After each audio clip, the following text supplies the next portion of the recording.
Why do 100,000 hearts pump over 7,500 liters of blood each day? Let's find out. The human heart is a muscle powerhouse. It has 4 chambers, 2 atria on top and 2 ventricles below. Right side handles deoxygenated blood, left side oxygenated. Valves, tricuspid, pulmonary, mitral, and aortic, keep blood flowing in one direction. Think of them as traffic controllers. In pulmonary circulation, blood goes from the right ventricle to the lungs. There, it swaps carbon dioxide for oxygen. Then, in systemic circulation, oxygen-rich blood travels from the left ventricle through the aorta to fuel your body. Heartbeat? It's all about electrical impulses from the SA node, your heart's pacemaker.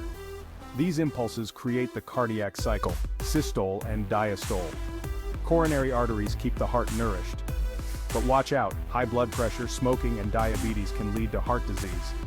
Stay healthy with good habits and maybe some help from modern medicine.